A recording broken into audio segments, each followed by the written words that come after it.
Welcome to 4sight Friday Roundup, 4sight Health's podcast series for healthcare revolutionaries.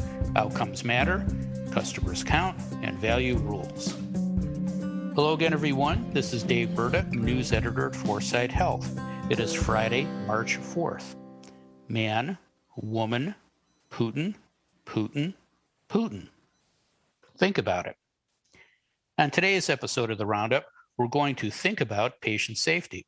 Specifically, we're going to think about President Biden's plan to improve patient safety in nursing homes and plans by CMS and the CDC to beef up our patient safety infrastructure. To tell us what they think about these two plans are Dave Johnson, founder and CEO of 4sight Health, and Julie Murchinson, partner at Transformation Capital. Hi, Dave. Hi, Julie. How are you guys doing this morning? Dave? Spring is in the air, the masks are coming off, and I find myself thinking about interoperability. I attended a conference this week that required a vaccine passport and a rapid test. No problem, right? I've got a cool vaccine passport from Clear. The only trouble is that this conference required another company, All Clear, to administer the COVID test, and All Clear didn't accept my Clear vaccine passport. I had to waste half an hour entering my vaccine and booster shot information. Now I have test results on two different apps. Thanks, Dave. Julie, how are you doing this morning? I'm great. As you guys know, I spent a few days in Disney and I clocked over 20 miles in 2 days, which is pretty impressive, but drowned myself in just the most incredibly unhealthy food still, and it's disgusting. And I will say, though, that Disney has this new ride in Adventures Campus called Web Slingers, and you literally sling webs from your wrists, and it's a total workout. Interesting. Did you get that long tube of popcorn? I did not, but I got maybe 3 Dole Whips in 2 days. Yeah. That's excellent. All right. Thanks, Julie. Now, before we talk about these latest ideas on how to improve patient safety, I wanted to ask you about any patient safety problems you've encountered in your dealings with the healthcare system. Now, I'm not talking about poor care or bad service, but things that could have injured or killed you or someone you care about. Dave, any near misses for you? My incredible mother-in-law, who I've talked about before, Mary Brady, died from Alzheimer's in 2017. And, near the end, the last couple of years, she was living in a high-end nursing home that had a coffee bar and free cookies, but we didn't like the care she was receiving. She'd fallen a couple of times, had bruises and a chipped tooth, wasn't talking much. And since she couldn't walk or feed herself by that point, there were long periods where she was left alone. So Terry and I decided to move her about 2 years before she died to a different facility. So imagine our surprise that within a day after the move, she was walking again, feeding herself, smiling and laughing. The previous nursing home was clearly drugging and neglecting her. They sure knew how to bill us for services, though, but their care delivery bordered on criminal. This was supposedly a 5-star facility. I can't imagine what care must be like at these lower-rated nursing homes. Pretty scary. Thanks, Dave. Julie, how about you? Anything that made you go, man, that was close? I don't have any near-death experiences in my immediate family, thankfully, but I was on bed rest with my son for 5 weeks, and the nurse would come in at 2 a.m. to take my blood. And the first night, I was so groggy, I wasn't even paying attention. The second night, I asked, is this still needing to happen? I'm pretty sure I'm here to stay and we're not needing to do this anymore. And sure enough, she checked, and the doctor's order had not been noted properly in the chart. So there's the mishaps of communication that go down there they're serious. Yeah, miscommunication. Thanks, Julie. Thankfully, nothing for me or my immediate family, but I do know 2 people whose moms died in the hospital from sepsis because their doctors didn't diagnose and treat their urinary tract infections until it was too late. You'd think UTIs in older women would be a universal red flag for sepsis right now, but apparently a couple of doctors didn't keep up on their medical literature. Okay, let's get up to speed on this new plan to improve patient safety in nursing homes. On Monday, the White House announced President Biden's plan to improve poor care in many nursing homes, a problem that the pandemic exposed to all. The plan calls on CMS to pursue 4 new initiatives: 1, minimum staffing requirements for nursing homes; 2, promoting private rooms for nursing home patients; 3, strengthening the skilled nursing facility value-based purchasing program, which ties payments to performance; And 4, toughening guidance on the unnecessary use of certain drugs and drug treatments. Dave, I know that last one hits close to home. What do you think of Biden's overall plan, and which one of these 4 initiatives has the best chance of making care safer for nursing home residents? Well, the Biden administration is well within their purview to step up regulation and accountability of nursing home operations. Kudos to them for doing so. I won't give you one, Dave. I'll give you 3. I'm in favor of the minimum staffing standards, greater transparency, and more rigorous enforcement with higher penalties. I think those are all good things, and what the government should be doing to appropriately monitor an industry that's clearly underperforming. Just as an example, and this was in the White House report, a GAO study found 82% of nursing homes had an infection and control deficiency between 2013 and 2017. 82%. And that's before COVID, and things have gotten worse since COVID. I will say that an interesting line of attack is the Biden administration's emphasis on PE investment in nursing homes, which has increased more than 20-fold since 2000. PE companies now own 5% of all nursing home beds, and their facilities, when compared to other for-profit facilities, have higher costs, lower quality, and higher excess mortality. Nothing you want to be standing out on. And so when you read the White House fact sheet accompanying the announcement, they have this quote in there: "The PE ownership model too often puts people over profits and is particularly dangerous when it comes to the health and safety of vulnerable seniors and people with disabilities." So they're going populist, the power to the people. From my perspective, private equity, and you've heard me say this before, has an amoral aspect to it. Like nuclear energy, it has beneficial and detrimental applications. PE chases profits like heat-seeking missiles, and they will push revenues, cut costs, and squeeze quality if that helps the bottom line. So I'm okay with the Biden administration holding them more accountable for their performance. And then the last thing I'll say, and no surprise here, is the industry reaction was, we appreciate what the Biden administration is saying, but give us more money. Right. Yeah, throw more money at it. Thanks, Dave. Julie, any comments or questions for Dave? I guess I'm in the place where I'm not going to defend the private equity industry here, but I was surprised by how strong the thread was around private equity is evil in this, because there are a whole host of other nonprofit and for-profit models that don't live to good standards and aren't providing quality care. So, Dave, is this really about ownership, or is it about what our regulatory framework is, or how we think about the care that we want to incentivize? I couldn't agree with you more that overall the industry needs to improve. The administration's entirely appropriate in trying to raise minimum standards and improve performance writ large. HCA now owns Brookdale, which I think is the nation's largest senior living chain. And, the state of California is suing them right now. Manor Care, which has had all kinds of problems, was taken over by ProMedica and transferred to nonprofit. These wouldn't even be included in the PE statistics, but we know that there are issues there. It's easy to rally against PE, particularly with the progressive side of the Democratic Party. But just because it's easy to do doesn't mean that there isn't some truth there.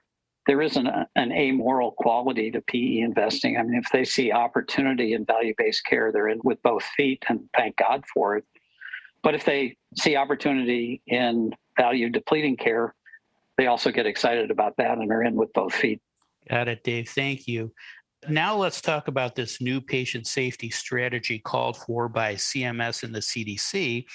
In a new perspective in the New England Journal of Medicine, 2 quality leaders from CMS and 2 from the CDC said, quote, "The fact that the pandemic degraded patient safety so quickly and severely suggests that our healthcare system lacks a sufficient, resilient safety culture and infrastructure," close quote. Ouch. Specifically, they called for a new national patient safety strategy that features, among other things, radical transparency, sufficient staff resources, expanding the use of existing patient safety indicators, creating new patient safety indicators that include clinical data from payers, not just providers, covers diagnostic errors, and extends to outpatient care settings. Julie, what's your reaction to this admission of failure by CMS and the CDC? And what piece of the plan caught your attention and why? Honestly, this whole hospital acquired conditions program feels like a well intentioned design that is met with incredibly lackluster outcomes and is really made for relatively meaningless enforcement. And there's the co director of an economics and policy center at WashU that said something that really kind of set the tone in my mind, which is when this program started, they thought that they would actually reach zero avoidable complications.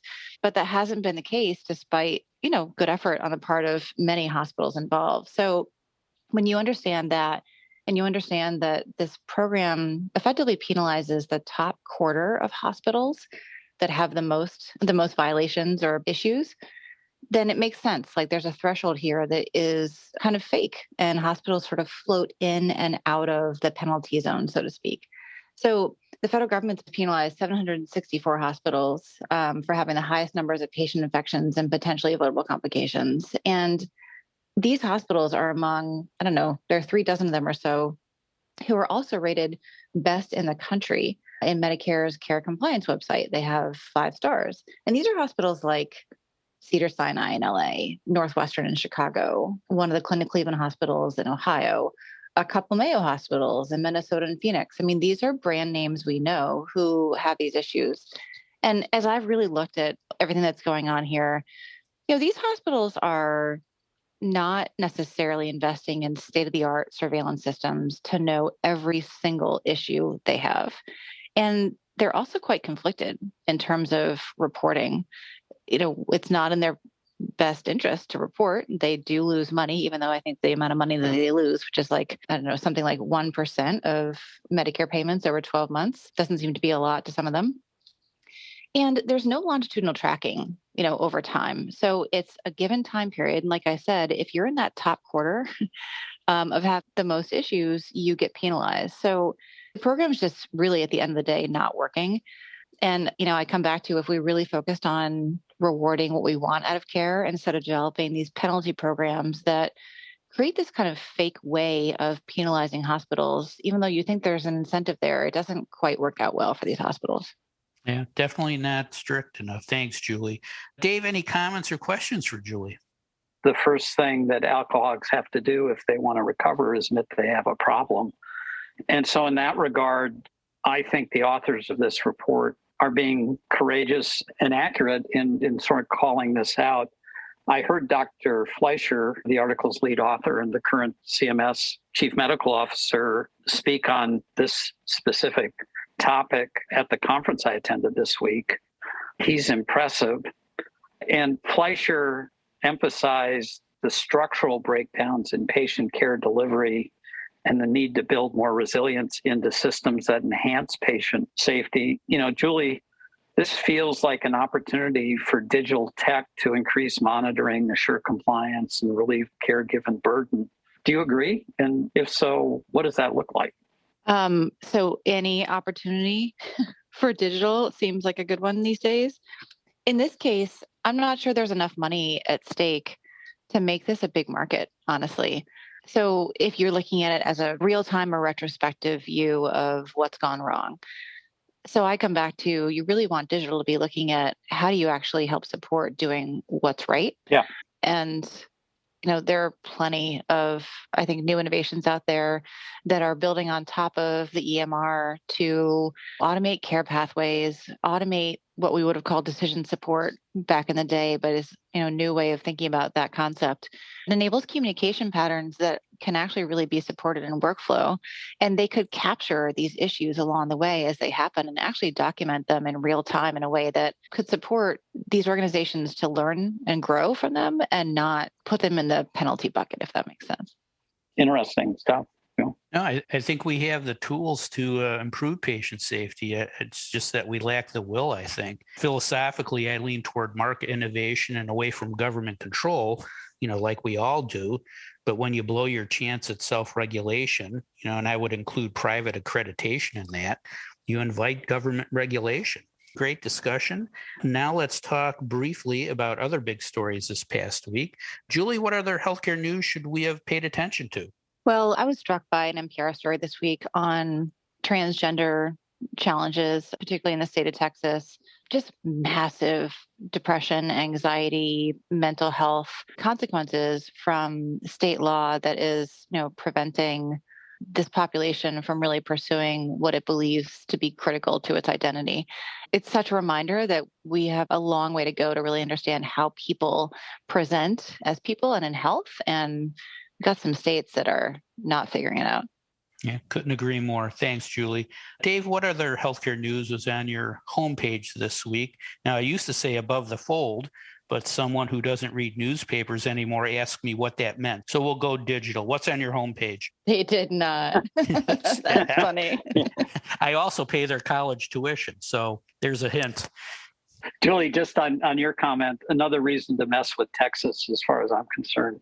But back to my homepage, one of our 4sight Health contributors is Carrie Weems, and Carrie ran CMS during part of the George W. Bush administration and was on point during anthrax and SARS, led the effort to create the Strategic National Reserve, which we unfortunately depleted before COVID hit. And Carrie has 3 iron rules for pandemics. The first are, before a pandemic, any money spent is too much. Second iron rule is, during a pandemic, any money spent is too little. And the third iron rule is, people forget.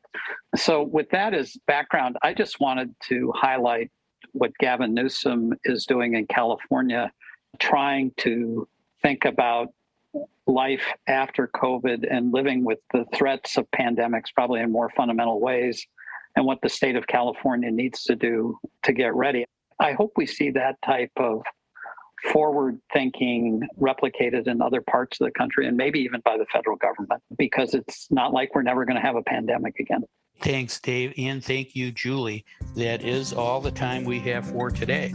If you'd like to learn more about the topics we discussed on today's show, please visit our website at 4sighthealth.com. You also can find a recording of this podcast and all our podcasts on the Healthcare Now Radio Network, Apple Podcasts, Spotify, and other streaming services. Subscribe now and don't miss another segment of the best 20 minutes in healthcare. Thanks for listening. I'm Dave Burda for 4sight Health.